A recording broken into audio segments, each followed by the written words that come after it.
Hello guys, welcome back to my channel. आज मैं fracture 2019 की नेटफ्लिक्स मूवी एक्सप्लेन करने वाली हूँ। मूवी स्टार्ट होती है और फिल्म का मेन कैरेक्टर रे अपनी फैमिली के साथ कार में बैठा हुआ था, जिसमें उसके साथ उसकी वाइफ और बेटी भी होती है। वो सब अपने घर वापस जा रहे थे। ये सब रे की वाइफ के पेरेंट्स की तरफ गए थे, अब वहीं से अपने घर की तरफ जा रहे हैं। रे और उसकी वाइफ इनकी शादी को लेके बहस कर रहे थे, क्योंकि इनकी शादीशुदा जिंदगी में बहुत ही प्रॉब्लम्स होती है। और फिर उसकी बेटी कहती है कि उसे वॉशरूम जाना है, और इसके बाद वो आने वाले करीबी पेट्रोल पंप पर रुक जाते हैं ताकि उसकी बेटी वॉशरूम जा सके। वॉशरूम से जब रे की बेटी वापस आती है तो वो अपना मेकअप मिरर कहीं भूल जाती है। इस मिरर के लिए रे की वाइफ वॉशरूम में ढूंढने के लिए जाती है, और रे कार की बैक सीट पर देखता है तो इसे ये मिरर मिल सके। तब उसका ध्यान कार की तरफ होता है, और उसी वक्त रे की बेटी के पास एक आवारा कुत्ता आ जाता है जो सामने आकर भौंकता है, जिसकी वजह से रे की बेटी डर जाती है और पीछे की तरफ चलना शुरू करती है, जहाँ पर एक बड़ी सी खाई होती है, यानी कि ये बहुत ही बड़ा गड्ढा होता है। रे उस डॉग को देख लेता है और उसको डराने के लिए और उसकी तरफ एक पत्थर फेंकता है ताकि वो डॉग भाग जाए। पर इसी हलचल में रे की बेटी उस होल में गिर जाती है। रे अपनी बेटी को बचाने के लिए उस गड्ढे में छलांग लगा देता है और उसको सर पर चोट लग जाती है, और उसी वक्त उसकी वाइफ भी वॉशरूम से आ जाती है। रे की परेशान वाइफ ये सब देखती है और आराम से उस गड्ढे में उतरती है। वो अपनी बेटी की जख्म देखती हुई नजर आती है। फिर रे को भी होश आ जाता है और वो अपनी बेटी को उठाकर गड्ढे से बाहर आ जाते हैं। रे की बेटी के हाथ में काफी चोट लगी होती है, तो वो डिसाइड करते हैं कि इसको किसी नजदीकी हॉस्पिटल में लेकर जाएंगे। ये सब कुछ मिल सफर करते हैं और फिर हॉस्पिटल पहुंच जाते हैं। यहाँ पर ये डॉक्टर से मिलते हैं। डॉक्टर बताता है कि रे, तुम्हारे बेटी के हाथ में फ्रैक्चर है, यानी इसके गिरने की वजह से उसकी हाथ की हड्डी टूट चुकी है। हाथ को तो प्लास्टर कर लिया जाएगा, पर तुम्हारी बेटी की सीटी स्कैन भी करना होगा ताकि उससे यकीन हो सके कि इसके सर पर तो कोई चोट नहीं आई। हॉस्पिटल में सर की चोट एक स्कैन करने वाला टेयर एक बेसमेंट के अंदर मौजूद होता है। रे अपनी वाइफ को अपनी बेटी के साथ चेकअप करने के लिए बेसमेंट में भेज देता है और खुद वेटिंग एरिया में सो जाता है, क्योंकि वो बहुत थक चुका होता है। रे 1 घंटे के बाद जागता है और वो हॉस्पिटल स्टाफ से पूछता है काफी वक्त हो चुका है, क्या वो अपनी वाइफ और बेटी से मिल सकता है। स्टाफ अपने रजिस्टर चेक करते हैं और रे को बताते हैं कि आपने जो नाम बताए हैं उनका कोई रिकॉर्ड्स हमारे रजिस्टर में नहीं है, यानी कि आपकी वाइफ का ना ही आपकी डॉटर का यहाँ पर नाम है।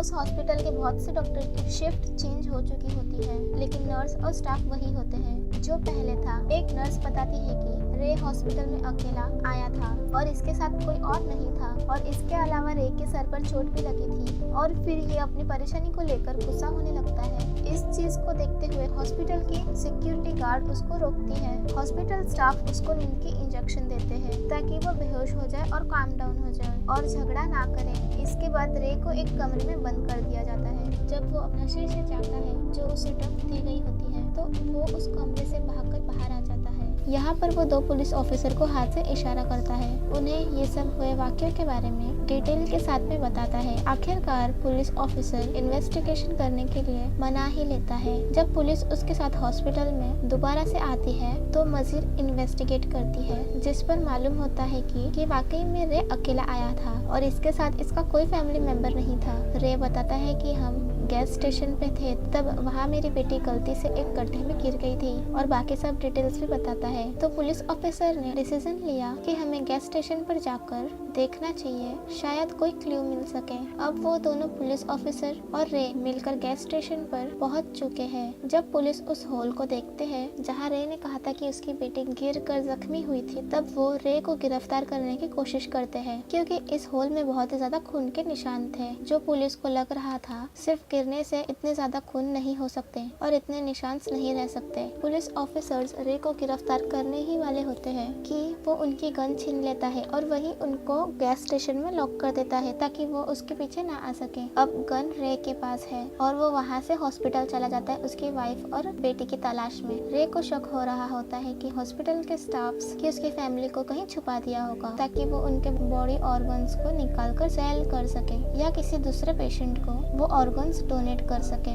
बगैर इनकी मर्जी के। कुछ ही देर में ये हॉस्पिटल पहुंच जाता है। यहाँ पर सिक्योरिटी से वो लड़ता है और फिर वो बेसमेंट की तरफ चला जाता है। यहाँ उसे उसकी बेटी नजर आती है जिसके वो बॉडी ऑर्गन्स अभी निकालने ही वाले थे और साथ इसकी वाइफ भी होती है जो दवाई की वजह से नींद की हालत में होती है। वो अपनी वाइफ और बेटी को लेकर ऑपरेशन थिएटर से बाहर आ जाता है। जाते हुए सब डॉक्टर्स को गोलियां मार देता है और यहाँ सब कार्स में बैठकर चले जाते हैं। कहानी का मेन ट्विस्ट अब हमें पता चलता है। ये रिवील होता है कि उसकी फैमिली उसे गैस स्टेशन पर पास वाले गड्ढे में गिरकर मर चुकी थी। इसकी बेटी तो खुद ही डॉग से डरकर गिर गई थी, जबकि इसकी वाइफ को रे ने खुद धक्का दिया होता है और वो एक नुकीली चीज में जाकर गिरती है जिससे उसकी भी मौत हो जाती है। यानी कि दोनों डेड उसी वक्त गैस स्टेशन पर हो चुकी थी और इन दोनों की डेथ बॉडी शुरू से ही उस कार की डिक्की में अंदर मौजूद थी जो कि इसने खुद रखी थी। ये सब कुछ जो हॉस्पिटल में होता रहा, जैसे कि इसका कहना था कि